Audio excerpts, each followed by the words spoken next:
Hello दोस्तों, नमस्कार। Study with genius में आप सभी का स्वागत करता हूं। जैसा कि साथियों आप लोगों को पता है कि मैं सोच रहा हूं इस बार जो है आप लोगों के कुछ सेट्स करवाए जाए और उन सेट्स से बाहर आपका एक भी प्रश्न नहीं जाएगा। मैंने इससे पहले साथियों मैथ्स के 2 सेट पढ़ाए हैं। 2 सेट सेट भी हो चुका है कंप्लीट। आप चाहें तो वीडियो डिस्क्रिप्शन में जाकर मेरे वीडियो देख सकते हैं। आज साथियों सामाजिक विज्ञान का जो है सेट स्टार्ट किया है मैंने। दीजिए साथियों, मैं 4 सेट आऊंगा। उसके बाद एक ऑब्जेक्ट की क्लास कराऊंगा जिसमें 100 का राउंड ऑफ ऑब्जेक्टिव्स रहेंगे। फिर मल्टीपल क्वेश्चंस करवाऊंगा। क्वेश्चंस भी 100 के आसपास रहेंगे। अगर जिन लोगों ने अभी तक भी प्रिपरेशन नहीं किया साथियों, वो मेरे 4 सेट प्लस ये 2 क्लास आने वाली है, अगर इन 6 क्लास को भी देखता है जो भी बंदा, तो मैं गारंटी लेता हूँ कि 100% सफल हो जाएगा। तो शुरू करता हूं साथियों। निर्देश जो है आप वीडियो रोककर भी पढ़ सकते हैं, कोई ऐसा विशेष निर्देश नहीं। अंक को आवंटन किस तरह से किया गया है उसकी बात कही गई है। पहला ऑब्जेक्टिव हमारा यह है साथियों कि निम्नलिखित में से कौन सा उद्योग जो है दूरभाष, कंप्यूटर्स आदि संयंत्र में निर्मित करता है। स्टील मोटर गाड़ी उद्योग, एल्यूमिनियम प्रगलन या रासायनिक उद्योग, उर्वरक उद्योग और सूचना प्रौद्योगिकी और इलेक्ट्रॉनिक उद्देश्य जो है उद्योग। तो ध्यान दीजिए साथियों, आप लोगों को पता है मैं पूरा डिस्कशन एक के साथ 4 4 ऑब्जेक्टिव्स जो है आप लोगों को करवा दूंगा। स्टील और मोटर गाड़ी ऑटोमोबाइल उद्योग से आएगा। एल्यूमिनियम रासायनिक उद्यान जो है हमारे जो है मटेरियल्स बनाने में, उर्वरक खेती के लिए, और सूचना क्या बनाते हैं, कंप्यूटर्स वगैरह बनाते हैं। ठीक है। फेडरिक सरायू कहाँ के कलाकार थे? ध्यान दीजिएगा साथियों, फेडरिक जो सरायू थे हमारे फ्रांस के कलाकार थे। ठीक है। नेक्स्ट चलते हैं साथियों अगले क्वेश्चंस की ओर। क्वेश्चन नंबर 3 है साथियों, प्रथम विश्व युद्ध का आरंभ कब हुआ था? तो ध्यान दीजिए, प्रथम विश्व युद्ध जो है हमारा उसमें आरंभ हुआ था। ठीक है। 1919 में जो है जलियांवाला बाग हत्याकांड हुआ था। ठीक है। ये चीजें भी जो है आप लोगों को ध्यान होनी चाहिए। 1857 में प्रथम जो है 1857 की क्रांति को भी जो है प्रथम स्वतंत्रता संग्राम कहा जाता है ना। मुंबई में साथियों प्रथम कपड़ा मिल कब स्टार्ट हुआ? 1854 में मुंबई में प्रथम कपड़ा मिल जो है स्थापित हुआ था। ठीक है। लोकतंत्र की सफलता किस पर निर्भर करती है? ध्यान दीजिए, नागरिकों की उदासीनता पर, नागरिकों की गैर कानूनी कार्रवाई पर, या नागरिकों का विवेकपूर्ण सहभागिता पर। तो किस तरह से करती है साथियों? नागरिकों विवेकपूर्ण सहभागिता पर। ठीक है। अगर आप लोगों को मेरे इन सभी सेट्स की पीडीएफ चाहिए साथियों, तो आप निश्चिंत रहिएगा, मेरे चैनल पे आप लोगों को मिल जाएगी। आप टेलीग्राम में जाकर स्टडी विद जीनियस सर्च कीजिएगा। जैसा मेरा यूट्यूब का लोगो है ऐसा का ऐसा ही मेरे टेलीग्राम का लोगो है। ठीक है।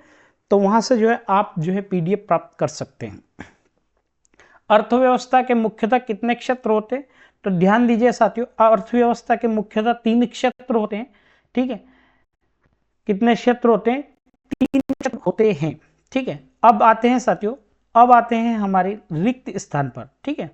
रिक्त स्थान की बात करता हूं मैं, तो पहला रिक्त स्थान यह साथियों, राष्ट्रवाद की पहली स्पष्ट अभिव्यक्ति 1789 में किसके साथ हुई थी? ठीक है, किसके साथ हुई थी?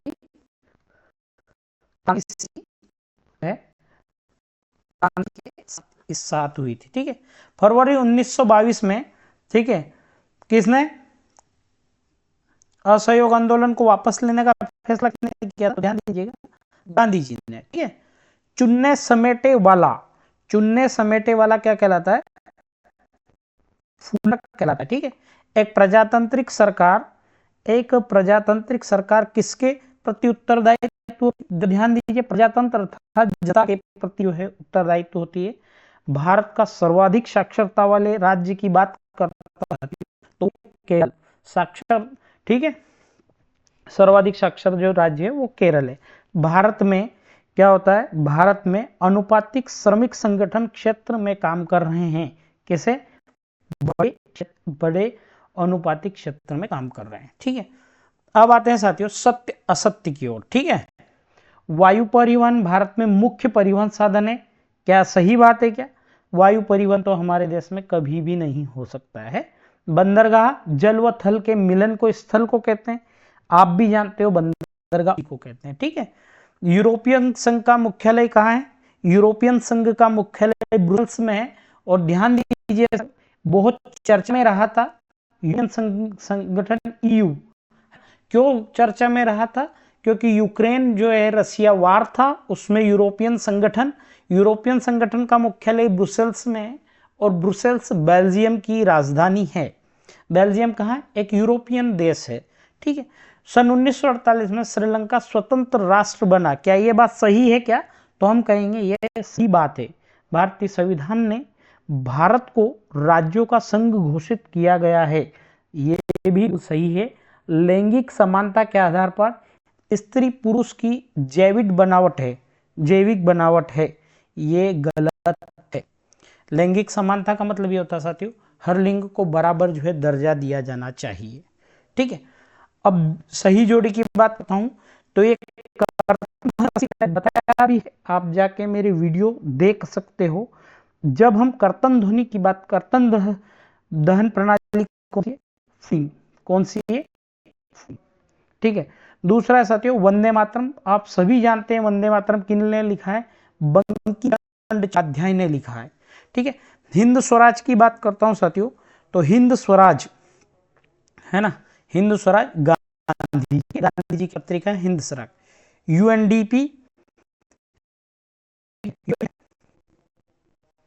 यूएनडीपी है जो हमारी मानव विकास रिपोर्ट होती है, यूएनडीपी आप लोग जानते हैं। भारतीय रिजर्व बैंक क्या करता है? करेंसी बनाता है। और बहुराष्ट्रीय निगम क्या होती है? बड़ी कंपनियां जो है होती है। ठीक है, अब सही जोड़ी, रिक्त स्थान, सत्य असत्य और वन वर्ड जो है कंप्लीट हो गए। अब प्रश्न इस तरह से सेम, ये अगर आप फिल करते हो तो यही आपका वार्षिक पेपर सेट हो रहा है। इसी तरह से सुंदरवन डेल्टा कहाँ है? ध्यान दीजिए साथियों, भारत का जो पश्चिम बंगाल है, वहां पर क्या है? हमारा सुंदरवन डेल्टा है। ठीक है, जो है बांधों को आदि किसने कहा था? तो वो कहा था जवाहरलाल नेहरू। ठीक है, उद्योग में बॉक्साइट किस माल के रूप में पाया जाता है? तो ध्यान दीजिए, के रूप में जो है पाया जाता है। किस पतन का नाम जो है दीनदयाल पतन रख दिया गया है? कांडला। कौन से पतन का नाम? कांडला का। महिला राष्ट्रीय उद्योग का मुख्यालय कहाँ है? न्यू दिल्ली में। ठीक है, नागरिकों की गरिमा स्वतंत्रता को बनाए रखने के लिए कौन सी प्रणाली उत्तम है?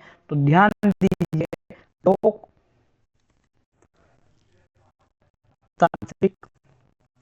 शासन प्रणाली। क्यों है साथियों? क्योंकि लोकतांत्रिक जो शासन प्रणाली होती है, इसमें हम अपनी सरकार चुनते हैं, जैसे कि भारत में हमने चुन रखी है। तो जिस सरकार को हम चुन रहे हैं उस सरकार में हमारी गरिमा गिरेगी क्या? हमारी स्वतंत्रता गिरेगी क्या? वो कभी भी नहीं गिरेगी। ठीक है, अब प्रश्न सेट शुरू होते हैं साथियों। पहला प्रश्न है हमारा संसाधन से आप क्या समझते हो? भूगोल के पहले ही पार्ट का प्रश्न है संसाधन से आप क्या समझते हो? तो हमारे वातावरण में उपलब्ध प्रत्येक वस्तु जो हमारी आवश्यकताओं की पूर्ति करने के लिए प्रयुक्त है, जिसके लिए को बनाने के लिए हमारे पास क्या प्रौद्योगिकी भी उपलब्ध है, हम उन्हें क्या कहें? संसाधन कहते हैं। ये साथियों वेरी IMP से आप 100 स्टार लगा लीजिएगा। सतत पोषणीय विकास क्या होता है? तो ध्यान दीजिएगा, ऐसा विकास जिसमें हम पर्यावरण को नुकसान नहीं पहुंचाते। हम क्यों नहीं पहुंचाते? क्योंकि वर्तमान विकास की प्रक्रिया जो है हमारे भविष्य में आने वाली पीढ़ी की जो है अवहेलना न कर, हम उससे विकास कहते हैं। ठीक है, ओके, ये भी भूगोल के पहले ही पार्ट का है, ये कृषि वाले पार्ट का है। बांगर क्या होता है? तो ध्यान दीजिए साथियों, दो है, एक है बांगर और एक है। ठीक है, मेरी क्लास में आप डिटेल्स में जाओगे तो बांगर खादर में डिफरेंस भी बताया।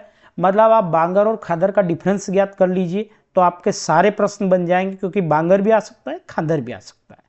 ठीक है, तो क्या होता है साथियों, मैंने डिटेल में बताया कि हिमालय से हिमालय होता है, वहां से पानी जो है मिट्टी अपने साथ करता है, वो मिट्टियां यहाँ मैदानों में जमती है। अब उसमें क्या होता है, जो पुराना रहता है उसे बांगर कहते हैं, और नया होता है उसे हम क्या कहते हैं, खादर कहते हैं। यही लिखा है। अब पुराना हो गया तो अपेक्षाकृत उपजाऊ है क्योंकि कैल्शियम अधिक हो गया है। बांगर, बांगर क्योंकि नया है तो उपजाऊपन ज्यादा होगा। यहां से आपके दो कंप्लीट होते हैं। ठीक है, मृदा अपरदन क्या कहते हैं, किसे कहते हैं, ध्यान दीजिए। प्राकृतिक कारण कोई भी हो सकता है, वायु जल किसी भी कारण से एक स्थान से दूसरे स्थान पर हटना मृदा अपरदन कहलाता है। मिट्टी का, मान लो ये मिट्टी है, पानी बहाकर इसको दूसरी जगह जाता है, इसे हम मृदा अपरदन कहते हैं। ठीक है, कुछ तो हमारे कारण भी होंगे क्योंकि हम वन को काट रहे हैं तो मिट्टी बह रही, अत्यधिक पशुचारण कर रहे हैं तो बह रही है, और आंधी तेज या अवैज्ञानिक तरीके से कृषि करना भी क्या होता है, अवैज्ञानिक तरीके से अगर हम कृषि करते हैं तो मृदा अपरदन ही करते हैं। ठीक है, प्रारंभिक जीवन या जीविका निर्वाह कृषि से क्या तात्पर्य, तो ध्यान दीजिए साथियों, वह कृषि जो भूमि के छोटे छोटे टुकड़ों में आदिम कृषि औजार जैसे लकड़ी का हल हो, डाव हो, खुदाई करने वाली छड़ी हो, परिवार या सामुदायिक श्रम की मदद से अगर हम खेती करते हैं तो हम क्या करते हैं, प्रारंभिक जीवन निर्वाह कृषि करते हैं। वाणिज्यिक कृषि क्या कहलाती है।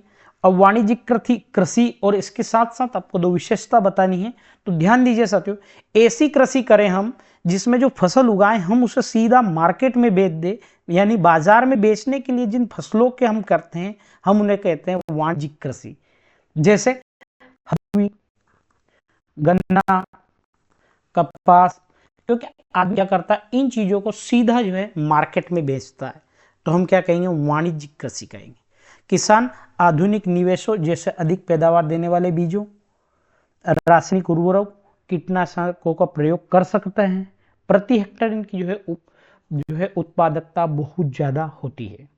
ठीक है, अब नेक्स्ट क्वेश्चन है साथियों, विनिर्माण उद्योग। अब निर्माण के आगे वी है ना, तो विनिर्माण उद्योग क्या करता है, कच्चे माल को मूल्यवान उत्पादक में क्या करता है, परिवर्तित करता है, और इसी प्रक्रिया कहते हैं विनिर्माण कहते हैं।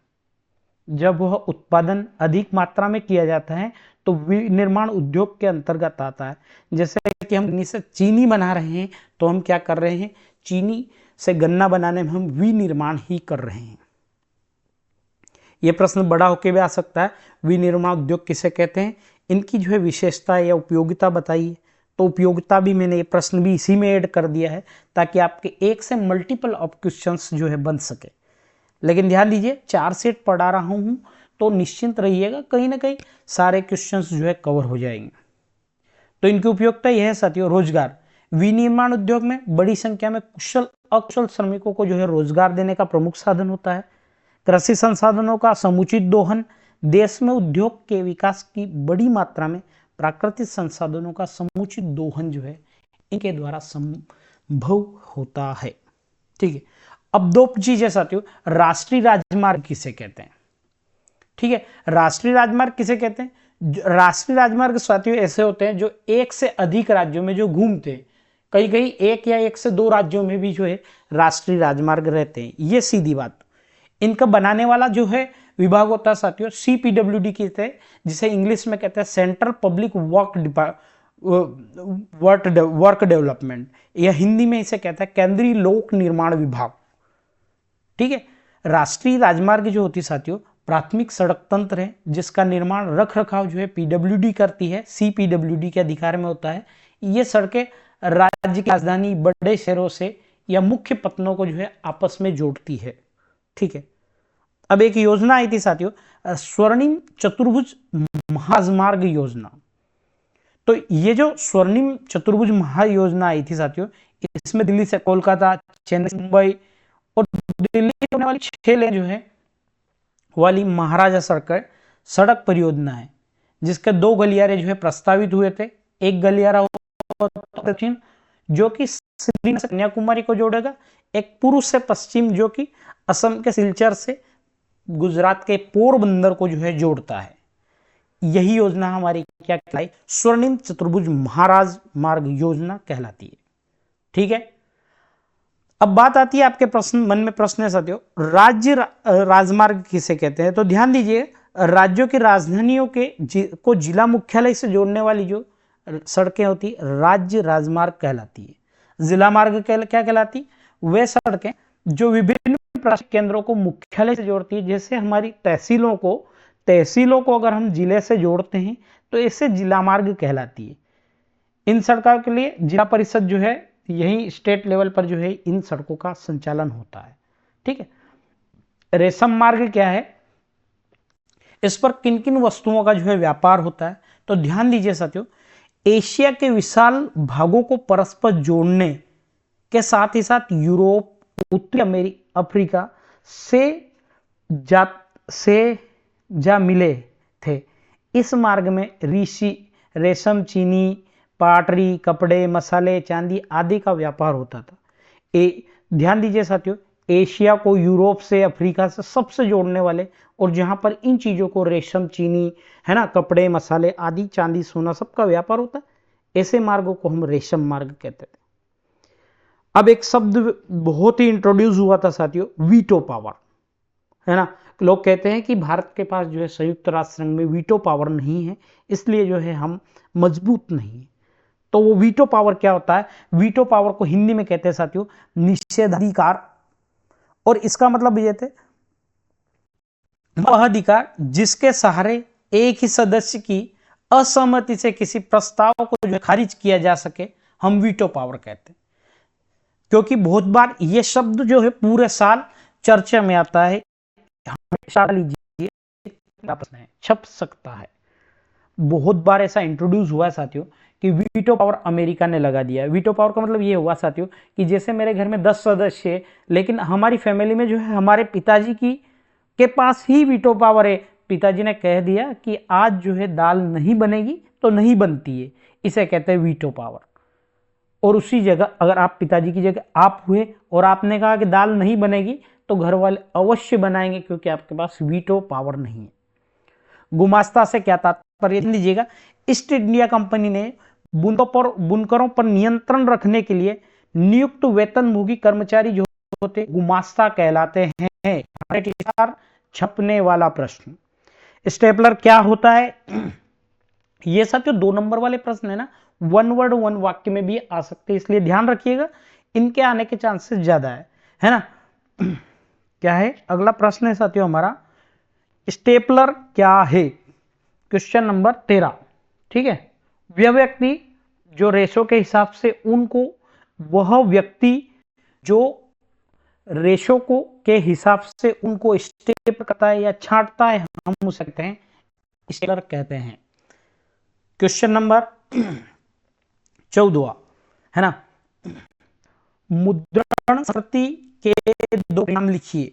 मुद्रण संस्कृति ने भारत में राष्ट्रवाद के विकास में पूर्ण योगदान किया है, फर्स्ट। और दूसरा यह साथियों, पुस्तक उत्पादन के नए तरीकों से लोगों की जिंदगी बदल दी है, इसके लोक चेतना बदली है, और चीजों को देखने का जो है नजरिया भी बदला है। प्लानेट से क्या सही है, इसका क्या प्रयोग था? ठीक है, ध्यान दीजिएगा साथियों, प्लानेट से आशय था लेटर प्रेस छपाई में प्रयुक्त किए जाने वाला एक बोर्ड होता है, जिसे कागज के पीछे दबाकर टाइप की छाप ली जाती है ना, कागज के पीछे की जो है छाप ली जाती, इस बोर्ड का कास्ट होता था। इस बोर्ड को इस्पात से बनाया जाता था, यूज किया जाता था। ठीक है, ओके। नेक्स्ट क्वेश्चन की ओर चलता हूं साथियों। क्वेश्चन नंबर 15, राजनीतिक दल से क्या सही? तो ध्यान दीजिएगा, राजनीतिक दल लोगों का एक ऐसा संगठन समूह के रूप में समझा जा सकता है जो चुनाव लड़ने तथा भारत सरकार में राजनीतिक सत्ता हासिल करने के उद्देश्य से जो है काम करता है। हम उसे क्या कहते हैं? राजनीतिक दल कहते हैं। राजदल की कोई 2 विशेषता बताइए। राजनीतिक दल जो होते हैं साथियों, समाज के सामूहिक हितों के लिए जो क्या करते हैं? नीतियों एवं कार्यक्रम बनाते हैं। लेकिन ऐसा मुझे वास्तविक नहीं लगता है ना। दलों का समर्थन पाकर चुनाव जीतने के बाद उन नीतियों को जो है लागू करने का ये प्रयास करते हैं। जैसे मोदी जी ने कहा था कि रुपए किलो गेहूं देंगे, तो दिए, है ना। जिस तरह से शिवराज सिंह जी ने कहा था कि लाडली बहना योजना देंगे, तो उन्होंने किया, ये होते हैं। ठीक है।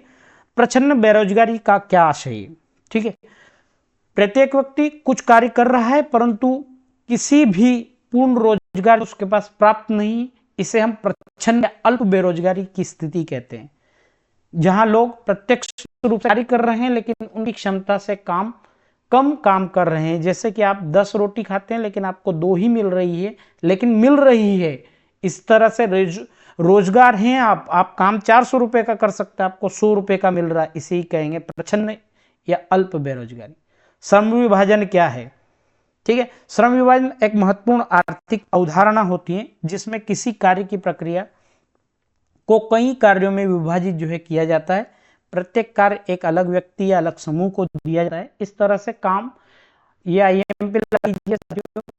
श्रम विभाजन है ना, हमने क्या करा, कुछ काम बांट दिया कुछ लोगों को कि आप 4 लोग जो है ये काम कीजिएगा, किसी एक आदमी को कह दिया आप ये काम कीजिए, हम इसे श्रम विभाजन जो है कहते हैं।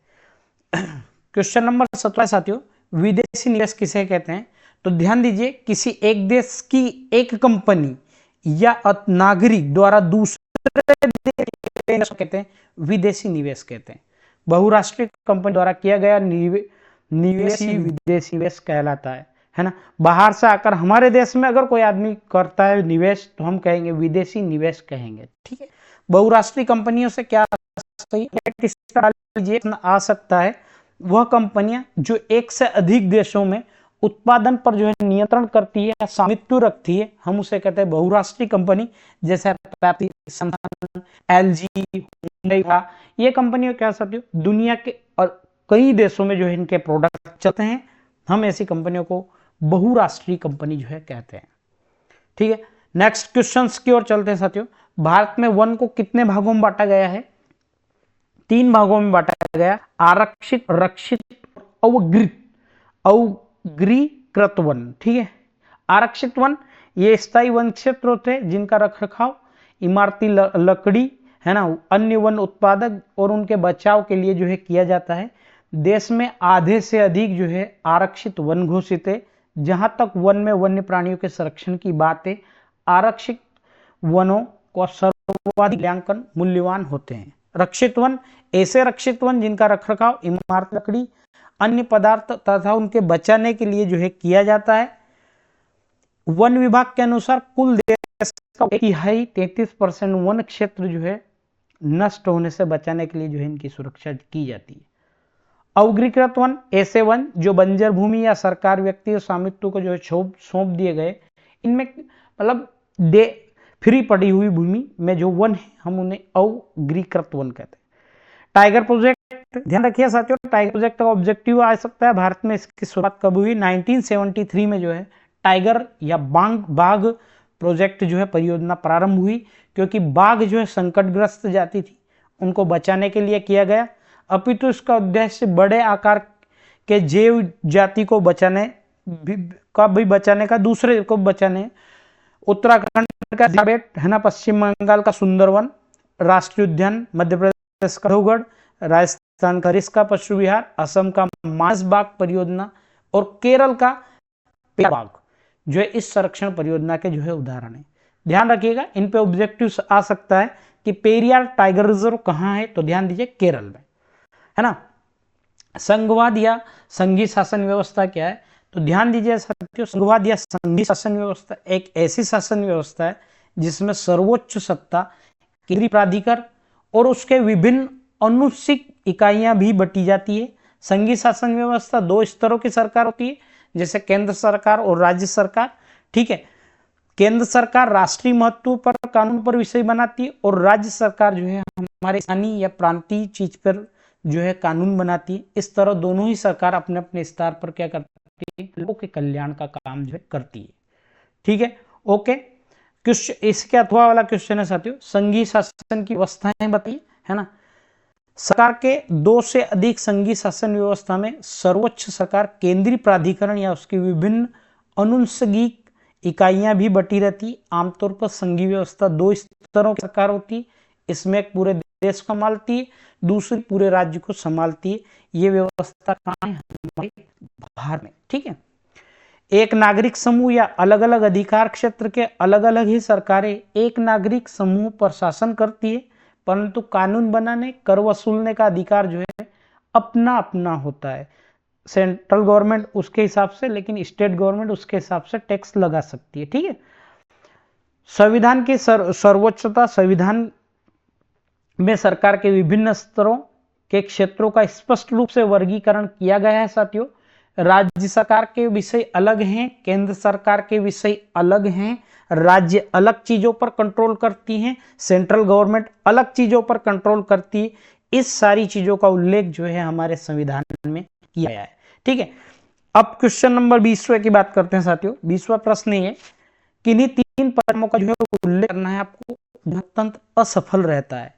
तो पहला भ्रष्टाचार, क्योंकि लोकतंत्र के रिकॉर्ड यह दर्शाते हैं कि अधिकांश जो लोकतांत्रिक देश रहते हैं भ्रष्टाचार को दूर करने या कम करने में जो है असफल रहते हैं। जैसे भारत, जो कि दुनिया सबसे बड़ा लोकतांत्रिक देश है और यहाँ पर बेरोजगार भ्रष्टाचारी पूर्ण रूप से है। ठीक है। लोगों की आवश्यकताओं की और कम ध्यान देना लोकतांत्रिक सरकार की, लोगों की मांगे जरूरतों को ध्यान देना, परंतु दुर्भाग्यवश इस मामले में लोकतांत्रिक सरकार का रिकॉर्ड जो है प्रभावशाली नहीं रहा है। लोकतांत्रिक व्यवस्थाएं अक्सर लोगों को उनकी जरूरतों के लिए तरसाती है। आबादी के एक बड़ा हिस्सा जो उस मांग से उपेक्षित रह जाता है। ठीक है। आर्थिक समृद्धि और विकास, लोकतांत्रिक सरकार में सभी अन्य रूप से बेहतर माना जाता है, इसीलिए इसे बेहतर आर्थिक समृद्धि विकास की उपेक्षा की जाती है। परंतु दुर्भाग्यवश लोकतंत्र इस मामले में असफल रहता है। पिछले 50 वर्षों के बीच में सभी लोकतांत्रिक या तानाशाही के कामकाज की तुलना करें तो पाएंगे कि आर्थिक समृद्धि के मामले में तानाशाही का रिकॉर्ड बेहतर है, जैसे दक्षिण कोरिया, साउथ कोरिया, है ना। ठीक है। लोकतंत्र में किन स्थितियों में सामाजिक विविधता को संभाला और उनके बीच सामंजस्य जो है बिठाया जाता है? तो ध्यान दीजिए, लोकतांत्रिक अव्यवस्थाएं अनेक तरह के सामाजिक विभाजनों को संभालती हैं। इससे इन टकरावों के विस्फोट हिंसक रूप में लेने की आशंका कम हो जाती है। ठीक है। कोई भी समाज अपने विभिन्न समुदायों के बीच टकराव के लिए स्थायी तौर पर खत्म नहीं कर पाते हैं। ये लोकतांत्रिक देश में रहता है साथियों। कभी कभी दंगे फसाद, लड़ाई झगड़े, है ना, सामाजिक अंतर रहता है, विभाजन होता है। टकराव का संभालना निश्चित रूप से लोकतांत्रिक व्यवस्था का एक गुण होता है। इस व्यवस्था को 2 शर्त पर जो है पूरा करना चाहिए। लोकतांत्रिक का अर्थ बहुमत की राय से शासन करना नहीं, बहुमत को सदा ही अल्पमत पर जो है ध्यान रखना होता है, उसके साथ काम करने की जरूरत होती है। तभी सरकार उन जनसमस्याओं की इच्छाओं का प्रतिनिधित्व कर पाती है। जो लोग कम है उनकी सुनी जाए, ऐसा कहना चाहते हैं। बहुमत के शासन का अर्थ धर्म, नस्ल, भाषाई आधार पर बहुसंख्यकों का शासन नहीं होता है। देखा होगा साथियों, हमारे देश में हर एक स्टेट से हर एक जो है मिनिस्टर, मंत्री है। हर एक चीज से हमारे यहाँ पर हम धर्म, भाषा, नस्ल के आधार पर जो है, ऐसा नहीं है कि जो बहुसंख्यक है वो शासन कर रहे हैं तो उनके ही निर्णय मान्य होंगे, ऐसा नहीं होता। ठीक है। ओके। अब मुद्रा के कार्य की जो है भूमि कार्य लिखिए, तो ध्यान दीजिएगा। विनिमय का माध्यम, विनिमय का माध्यम, किसी अर्थव्यवस्था में मुद्रा की सबसे भूमिका जो होती है विनिमय का माध्यम होती है। विनिमय के कारण ही मुद्रा का हम जो है उपयोग कर पाते हैं। विनिमय का मतलब हमने बैंक को जमा किया, बैंक ने फिर से हमें दिया। ठीक। उपभोक्ता में, उपभोग में, ठीक है साथियों। मुद्रा विनिमय के माध्यम से जो है रूप में अपनाई गई है, इसलिए अपनी आवश्यकताओं की संतुष्टि में मुद्रा के बदले हम क्या लेते हैं? वस्तुएं लेते हैं, सेवाएं लेते हैं। ठीक है।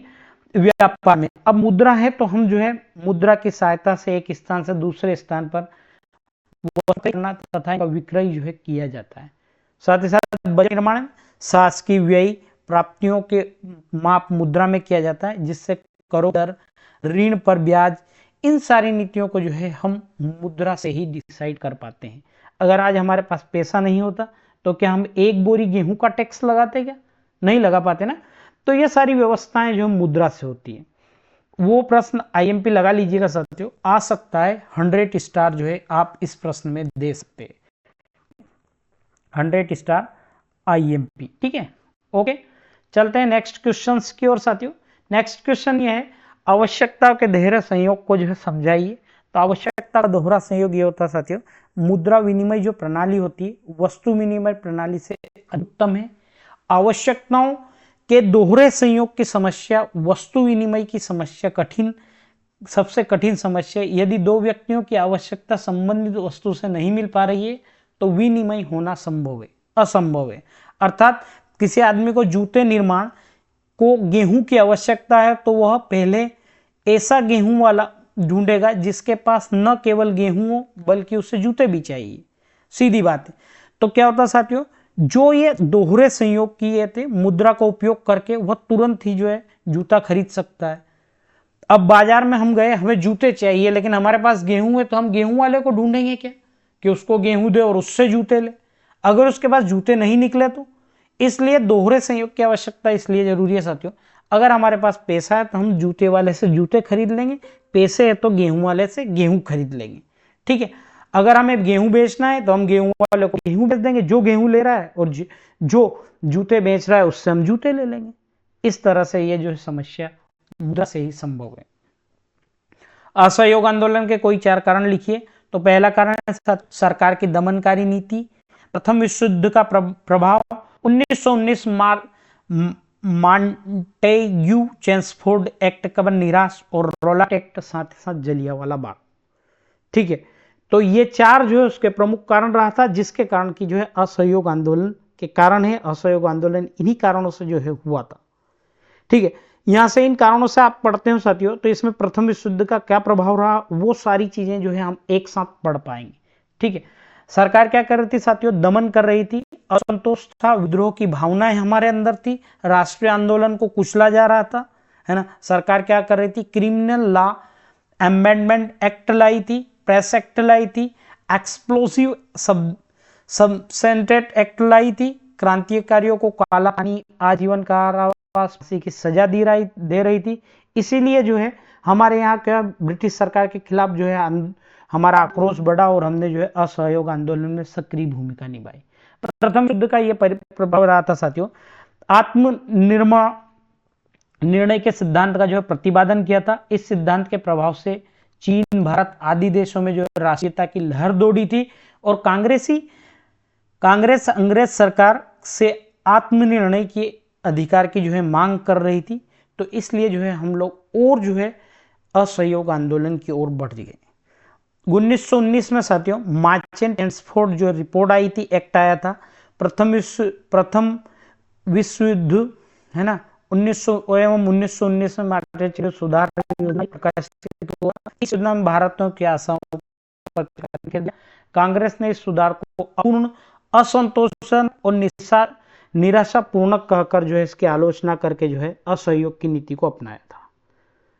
और आप सभी को मालूम है साथियों 1919 में रौलाट एक्ट पास किया गया था, जिसे हम काला कानून कहा जाता था, है ना। इसी कानून के विरोध में जगह जगह हड़ताल पड़ताल चल रही थी। और 1919 में जलियांवाला बाग अमृतसर में एक सभा पर जो है जनरल डायर ने अंधाधुंध गोलियां चलाई, जिससे कि पूरा देश खगोल उठा और हम सब जो है असहयोग आंदोलन में भाग लेने लगे। वे कौन से हालत थे जिनके कारण की जलियांवाला बाग हत्याकांड हुई? तो पहला था रौलाट एक्ट, दूसरा था सत्याग्रह, तीसरा था मार्शल लॉ और सोची समझी साजिश। रौलाट एक्ट का हम विरोध कर ही रहे थे और सरकार को किसी पर भी 2 साल का बिना कानून और बिना दलील का जो है सीधा जेल में बंद कर दिया जाता था। उसी समय क्या हुआ साथियों, गांधी जी ने जो है सत्याग्रह, रौलाट सत्याग्रह आरंभ करने का जो है निर्णय लिया। विभिन्न शहरों में इसकी रैलियां चल रही थी, कामगार हड़ताल पर चले गए थे, दुकानें जो है बंद थी। मार्शल लॉ, इसमें क्या होता था साथियों, अक्सर में बहुत सारे स्थानीय नेताओं को हिरासत में ले लिया था। गांधी जी को दिल्ली प्रवेश पर जो है पाबंदी लगा दी थी। अपने नेताओं की गिरफ्तारी के विरोध में को देखते हुए पुलिस ने 13 अप्रैल को मार्शल लॉ लगा दिया, जिसकी कमान जो है जनरल डायर ने संभाली थी। ठीक है, ऐसी सोची समझी चाल थी साथियों जनरल डायर की। हत्याकांड को जानबूझकर करवाना चाहता था, क्योंकि वह ऐसा करके सत्याग्रही को दहन और दहशत या भय पैदा करना चाहता था, ताकि ये इस तरह की हड़तालें न करें। और साथियों लास्ट क्वेश्चन ये है कि एक मानचित्र आएगा आपका 4 नंबर का, 4 मानचित्र में ये एक क्या धुआं में एक है, आप लोगों को दर्शाना है ये कहां पर है ये चीजें। तो ध्यान दीजिएगा साथियों, अगर मैं भारत का नक्शा बनाता हूं, है ना, तो भारत का जब हम नक्शा बनाते हैं साथियों, मान लो ये इस तरह से जो है हमारे भारत का जो है नक्शा बना, ठीक है। तो ध्यान दीजिए साथियों, ये हुआ हमारा विजयपुर, यहां होता है हमारा अमरकंटक, और अमरकंटक के जस्ट पास जो होता है हमारा बालाघाट। जब हम बात करते हैं साथियों, आप लोग जानते हैं यहाँ मुंबई होती है, मुंबई के पास ही मुंबई हाई होगा, ठीक है। जब हम मध्य प्रदेश की इस तरह से मध्य प्रदेश के जस्ट राजस्थान, तो मध्य प्रदेश के पास में रावत भाटा जो है ऊर्जा संयंत्र है, ठीक है। तारापुर की बात करते हैं साथियों, तो जहां हमारा मध्य है गुजरात और राजस्थान मिलता है, यहाँ पर ये जो रावत भाटा, ठीक है, महाराष्ट्र में, ठीक है, जहां गुजरात मिलता है यहाँ रावत भाटा है। अगर मैं बात करता हूं नरेगा का, तो उत्तर प्रदेश के जस्ट ऊपर जो है हमारा उत्तराखंड में जो है हमारा नरेगा, सॉरी, उत्तर प्रदेश में जो है हमारा राष्ट्रीय ये जो ऊर्जा संयंत्र है। कलपक्कम की बात करता हूं साथियों, तो केरल और तमिलनाडु जो हमारा कलपक्कम जो है टाइगर रिजर्व है। तो साथियों यहाँ पर आपका सेट ए कंप्लीट होता है। अगर आप लोगों को मेरी वीडियो अच्छी लगी हो, आप जो है मुझे शेयर कर सकते हैं, दोस्तों से सब्सक्राइब भी कर सकते हैं चैनल पर जुड़े रहने के लिए। और साथ ही साथ आप लोगों को बता दूं साथियों, अगर आप लोगों को लगता है कि स्टडी विद जीनियस के साथ आपको जुड़ना है, तो आप बराबर ही जुड़ जाइएगा, कोई दिक्कत नहीं, निसंदेह। मैं फिर से बता दूं साथियों, सभी सब्जेक्ट के 4-4 सेट लाए जाएंगे, 4 सेट के साथ 100 ऑब्जेक्टिव्स की क्लास आएगी, 100 जो है आप लोगों के साथ ही साथ 100 क्वेश्चंस क्लास भी आएगी। इन सभी चीजों को पढ़ने के बाद मैं कहता हूं कि 100% हो रहे को इस साल कोई भी नहीं रोक सकता है। मैं तो कहता हूं साथियों, केवल आप इनको ही रीड कर लेते हैं तो 100% श्योर है कि आप लोग सफल हो जाएंगे। तो साथियों मिलता हूं कल फिर अगले सेट में। मैथ्स का सी सेट डी सेट फटाफट करवा दूंगा, क्योंकि मैथ्स सामाजिक विज्ञान पिछले साल थोड़े टफेस्ट रहा था, सामाजिक विज्ञान खास। संस्कृत का भी करवाया जाएगा, इंग्लिश भी करवाया जाएगा। अगर वीडियो अच्छी लगी हो तो शेयर करना ना भूलें। थैंक यू साथियों, जय श्री। मिलता हूं अगले वीडियो में आप सभी से। जय श्री महाकाल।